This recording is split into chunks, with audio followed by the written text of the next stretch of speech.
Bonjour. Bonjour Maxence Dussert. Donc est-ce que vous pouvez vous présenter s'il vous plaît? Alors, je m'appelle Maxence Dussert, je suis compositeur de musique de film, essentiellement pour le cinéma, mais aussi un peu pour la télé en série notamment.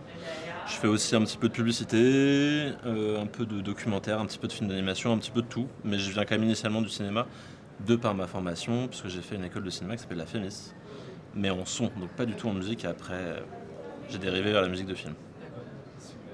Donc comment composez-vous? Quelles sont vos références musicales ou comment vous écrivez votre musique?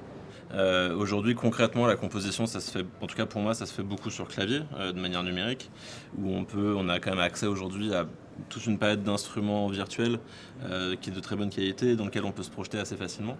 Mais j'ai pas vraiment de recette toute faite. En fait, dans un premier temps, ça vient de manière un peu intuitive par le son. Quel type de son j'ai envie d'entendre, ou j'imagine dans le film. Par contre, une fois qu'il y a un point de départ et que la feuille blanche commence à être un petit peu ébauchée, là par contre il y a une vraie technique d'échange avec le réalisateur ou la réalisatrice, d'échange avec le film, avec le montage. Moi j'essaye de travailler le plus tôt possible dès le montage pour fabriquer des musiques pendant que le film se monte.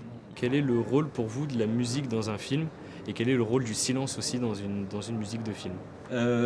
Je pense qu'il y a un petit peu d'influence, mais de manière un peu inconsciente. Je pense qu'en musique, et particulièrement en musique de film, on ne fait que refaire ce qui a déjà un peu été fait d'une certaine manière, mais on se l'approprie. Mais jamais, j'ai jamais vraiment le truc dans la tête. Je me réveille un matin, je fais il me faut ce son-là, et j'arrive à le recréer. Ça n'arrive jamais. Et j'essaie même pas en fait, parce que de toute façon, je sais que j'y arriverai pas. Ouais. J'ai failli faire mon mémoire sur le silence. Le silence c'est hyper important parce que c'est en fait une musique, mais de manière plus générale, dans le cinéma, les choses ne fonctionnent uniquement parce qu'elles sont entourées.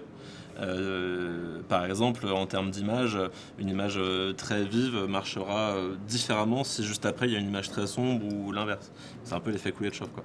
Et parfois, le minimalisme est beaucoup plus efficace et donne beaucoup plus d'émotions qu'au contraire mettre beaucoup d'effets, quelque chose de très empâté, très emphatique.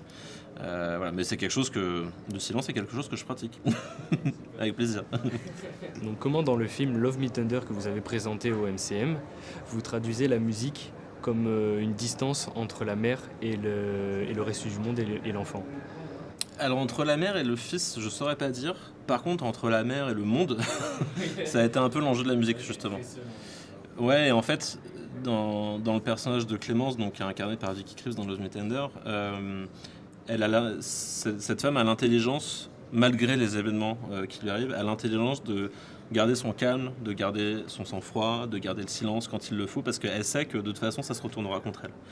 Sauf que ce qu'elle vit est d'une violence et d'une telle dureté qu'à un moment donné il faut que ça sorte.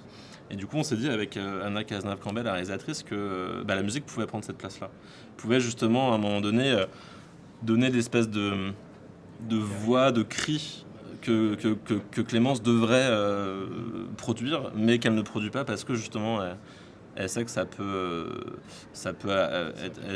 être retourné contre elle. Donc dans le trajet émotionnel de Clémence, la musique essaye de nous faire parvenir à ça, quoi. Nous allons rester dans cette pièce durant l'heure que tu as pour être avec ta maman. Paul a besoin de voir sa mère. On ne s'énerve pas, d'accord? Donc il y a un deuxième film que vous avez présenté ce soir au MCM, il s'appelle La Bête Noire. Je voulais juste savoir comment vous êtes représenté musicalement, le fait d'être un chasseur ou le fait d'être une proie. De manière assez sensitive, en fait, justement, l'idée dans ce film, c'était d'être toujours avec le personnage de manière assez serrée dans sa perception sensorielle. Et du coup, justement, par rapport à ce qu'on disait sur le silence juste avant, on s'est beaucoup servi de ça, donc avec des sons assez percussifs, avec une musique assez minimale d'une certaine manière, mais qui laisse la place justement au off et à ce qu'on puisse entendre de la forêt, de l'environnement naturel dans lequel ce personnage se trouve. Et du coup, on a travaillé plutôt en contrepoint de ce que le film et de ce que le son du film nous donnait déjà, en fait, d'une certaine manière. Merci beaucoup pour cette interview. Merci à vous.